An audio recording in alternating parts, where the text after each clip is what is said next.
This is Dave Moss of the Unfunded List, and I'm pleased to bring you the Open Door Philanthropy Podcast. I hope you enjoy it. Early on in my fundraising career, I was involved with a program called the Seed Foundation, and we raised a lot of money there from a lot of very important folks. I remember I once cast a personal check from Eric Schmidt of Google, and also Donald Rumsfeld was a donor. He would send checks in the mail, and so I've seen Donald Rumsfeld's signature on a personal check. Lots of other folks too. And at one point, we were trying to fundraise from Oprah Winfrey. And I remember the name Karen Yanis from those days because that was the person in charge of Oprah's philanthropy back then. About 10 years later, I was at the Nexus US Summit, and someone introduced me to Karen Yanis. And I asked her to sit down because I had my microphones there. And what follows is the conversation we had. I hope you enjoy it.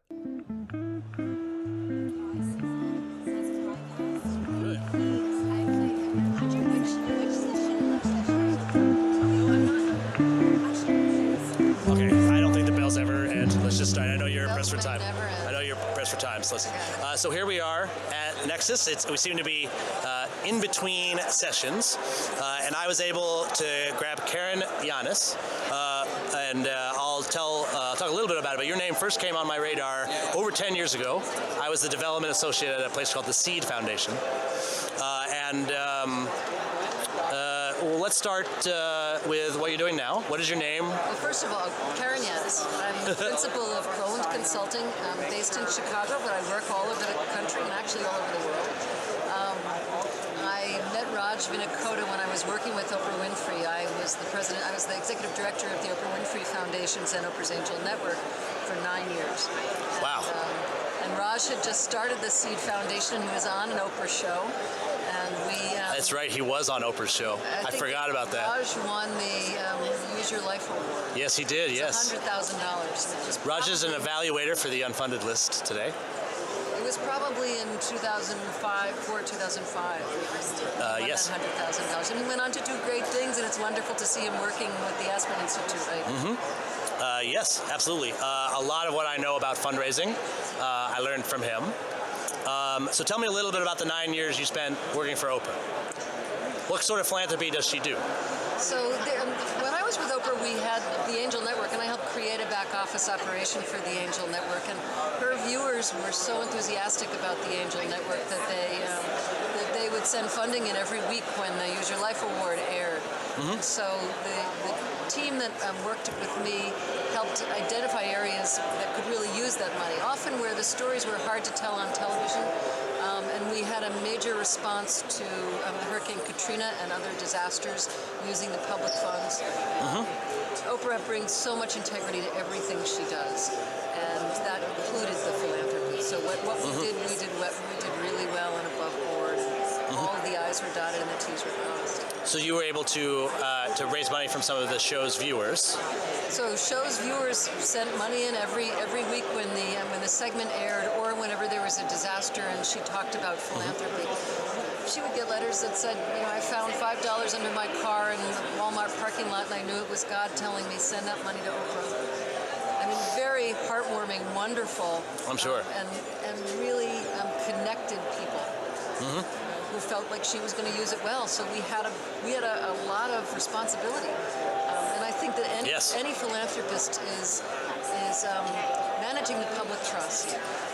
Is responsible for the public trust, because philanthropic dollars don't belong to anyone. Once you take that tax donation, that is public money. Federal government owns that, and we just get to steward it.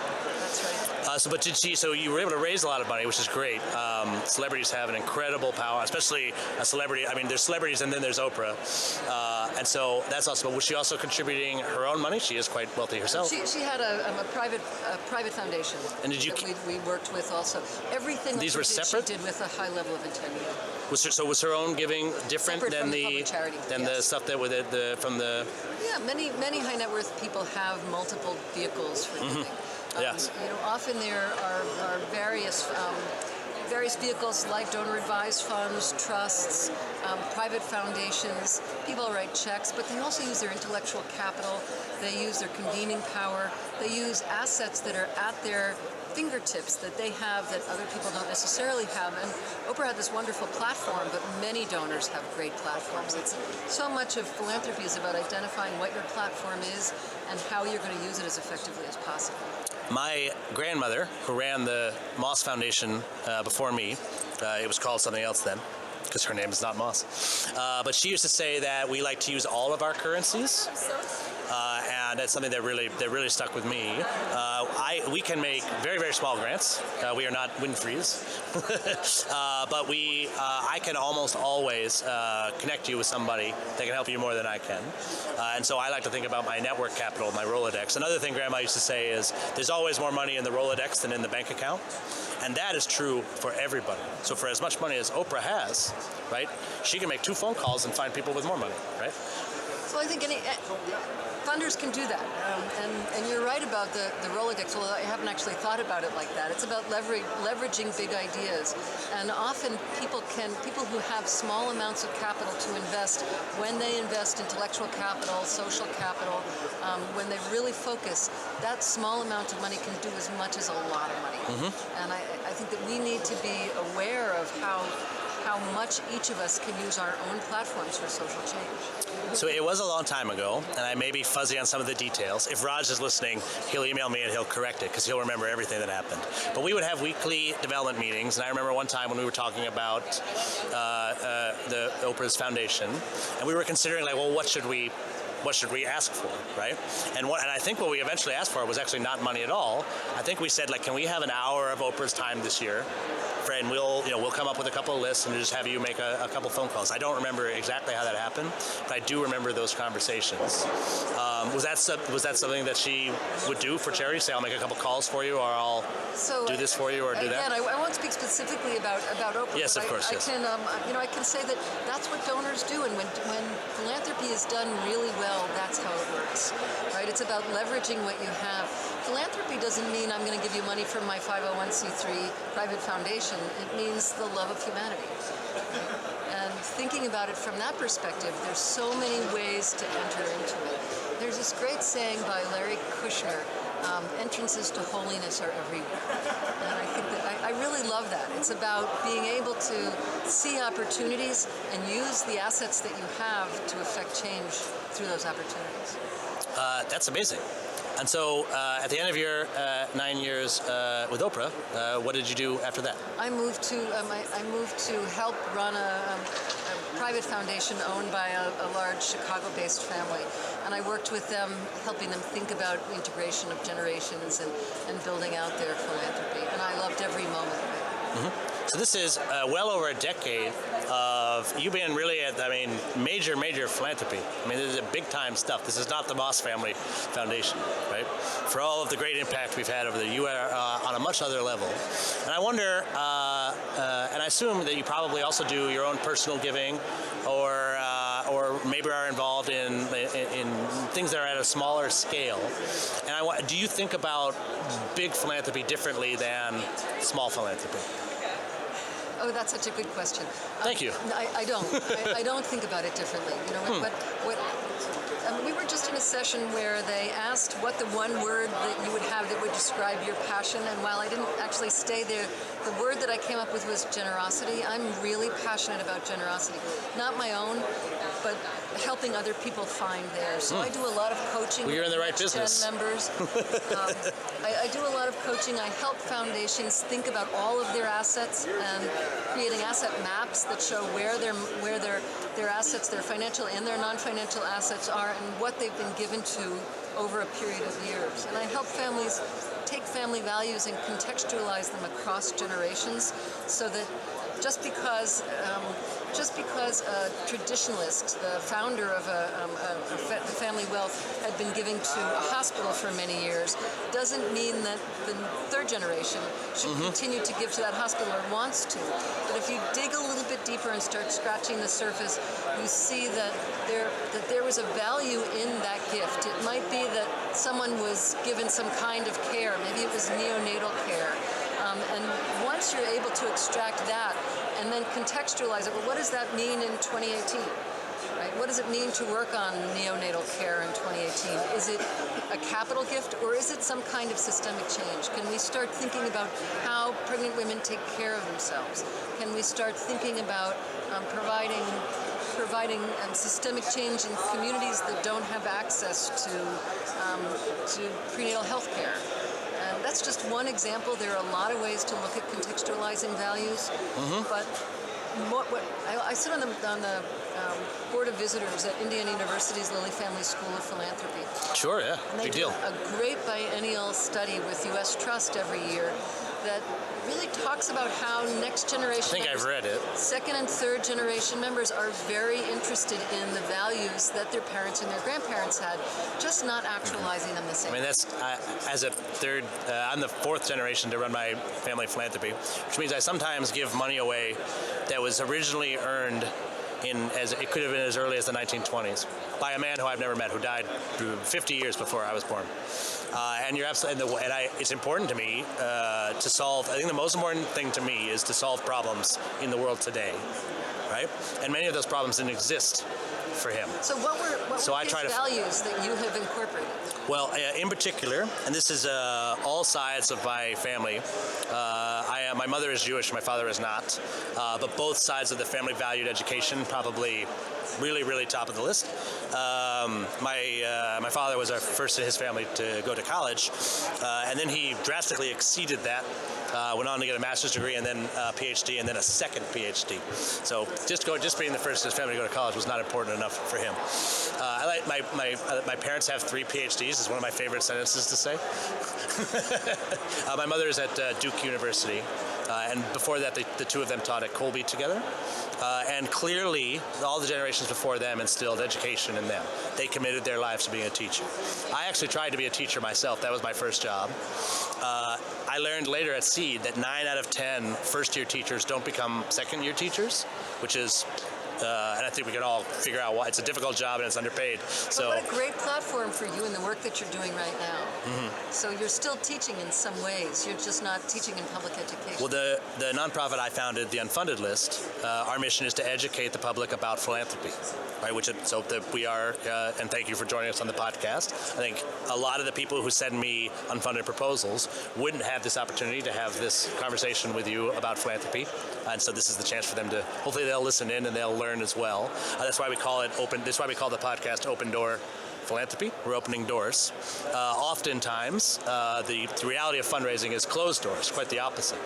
And so what I'd like to ask you is how did you prefer to be approached as a donor advisor? Did you only identify organizations and then fund them, or did we ask for proposals? Did we request proposals, yes, or did we accept proposals over the transom? If there was someone out there doing something that they identified you as a target, right? And I don't remember how Seed got on your radar originally, but because Raj got invited on, of course, yes. So is that how you like to be? You had people on the show first, and then. So in my career, I've worked both ways. Mm-hmm. What I'm helping people do now is identify the issue that they really care about, or the issues that they really care about, in that frame of contextualized values. If you can get there, then you can figure out what the process is, and the more clarity you have for grant seekers, the better it is for them, because nobody wants to waste their time going to someone who's not going to fund them. Many funders are interested in particular organizations, and I often try and help them think a little bit beyond the organization, that it's not about that organization, it's about what problem does that organization approach, and thinking more systemically about problem solving than keeping an organization alive. Now that said, there's some great funders of strong organizations, and they need that. They need general operating funding in order to survive.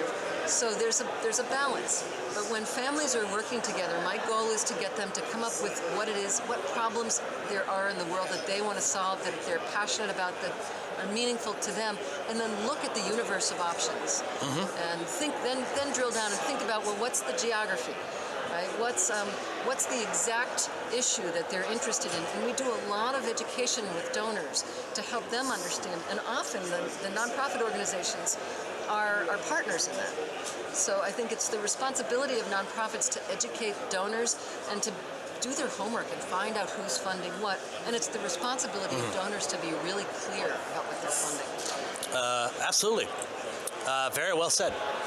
I imagine that you have other sessions and other things to attend to, but just a couple more closing questions. Sure. The firm you're. This is fun, by the way. Oh, of course, thank you. Fun for me too. Your firm now.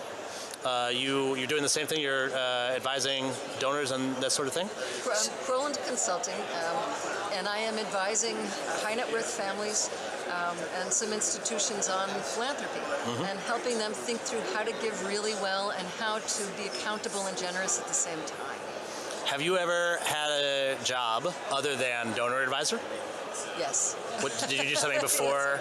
My degree's in broadcast journalism. Okay, so were you a journalist? I worked with major magazines in New York for a long time. Magazines. Time magazine. I'm a millennial, so. Yeah, I know. It sounds like it was in the 90s. Yeah. No, I'm one of the older millennials. I remember magazines. You remember magazines? I still get the Atlantic.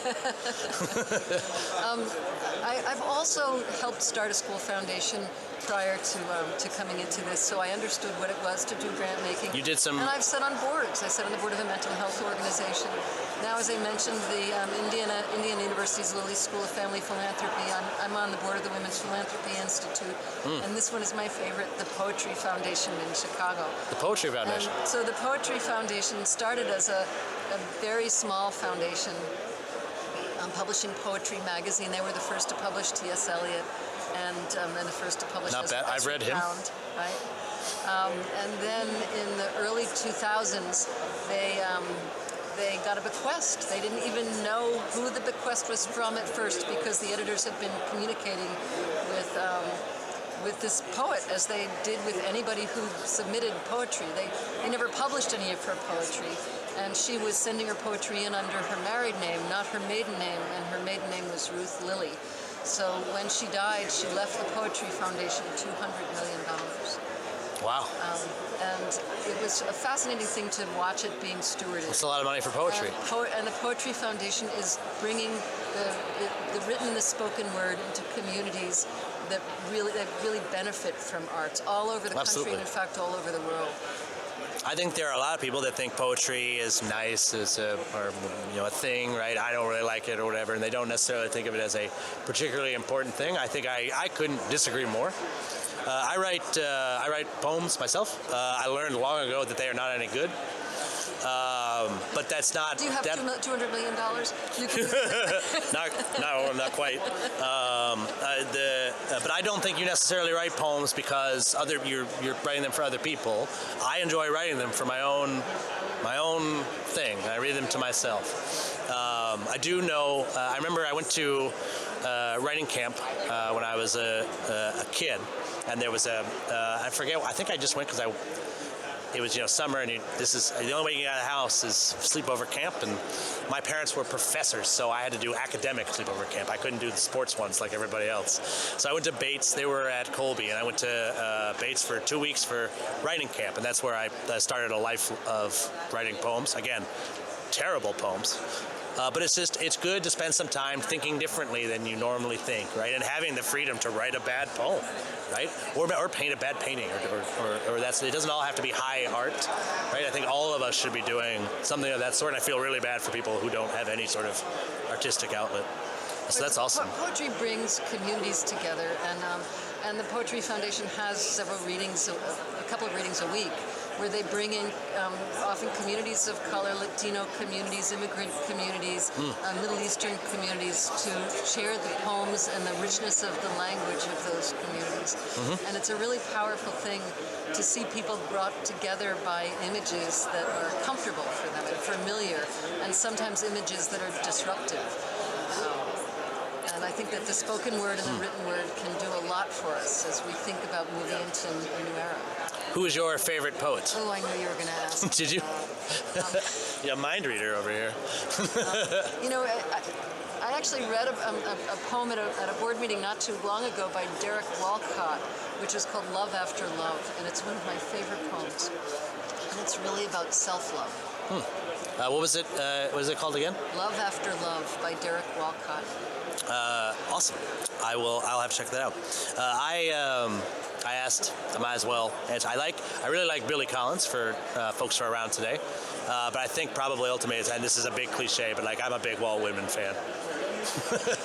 You're from New England. Yeah, so yeah, it's kind of. And I've been to Walden a few times. I've walked all the way around the pond while reading from Walden Pond.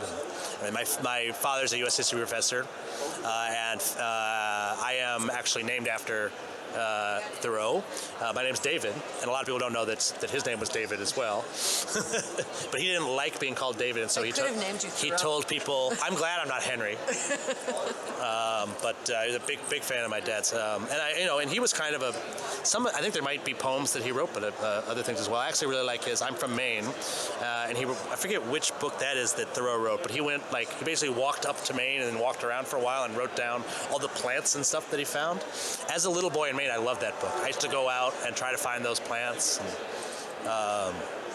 that was awesome. And so it's really been a pleasure having you here. What does the Moss Foundation give to, and how do you make decisions about giving grants? At the moment, we fund the nonprofit that I founded, the Unfunded List. I worked at nonprofits consistently before this, and we would often, and I tried this with varying levels of success, fund the places where I worked. Sometimes I would work there, I would realize this is something we need money for and we're never going to get it, right? And on a couple of times I made restricted grants for to improve things that made my job easier. Okay, so let me just stop you right now. You probably don't want to put that on the podcast. I edit these. Good, because that's conflict of interest. Well, no, we've never been an actual 501c3. This is just a checking account. I can do whatever I want with the money. No, but it was even if it's not a legal conflict. You're right. It was awkward, right? And we made gifts to Seed while I was there, and I think Raj is a very, very good fundraiser, and he was able to, and I kind of got spoiled working for him because it was very professional. I still worked for him. It was very clear, right? But I was still I still felt stewarded well as a donor at the same time. He was just very good at doing that. And some of my later supervisors, nothing ever blew up or anything, but it created for an awkward dynamic. Yeah.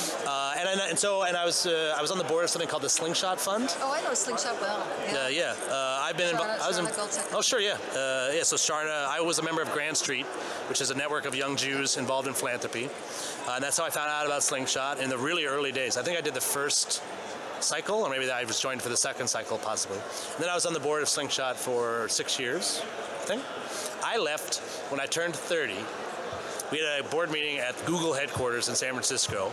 I made this big speech about how the board of Slingshot should only be people in their 20s. There aren't enough opportunities for leadership for young Jews in their 20s that are genuine, that actually involve the ability to give real grants to projects. I think I am stepping down, and I was picturing myself as the General Cincinnatus, right, or George Washington retiring after 2 terms. My ego has not subsided since. All of the board members who were there for that meeting are still on the board. None of them have stepped down, and everybody is old there. And Leslie Matza? No, there might be some new board members. In fact, Lana Fern, née Wolfschen, just joined our board, the Unfunded List. Unfunded List is somewhat similar. A lot of the stuff I learned in that board experience there, and particularly the power of what I call the power of the honorable mention, right? So the groups in the guide, most of them didn't get grants from us, but all of them got extra funding from being in the guide, right? And so when I originally wanted to make sure I gave feedback to unfunded proposals. That's the main thing we do here. It's probably what we spend most. I think Margaret would agree. That's what we spend most of our time on. The administrative lift is heavy, but worth it. The feedback we deliver is very useful for these folks. Beyond that,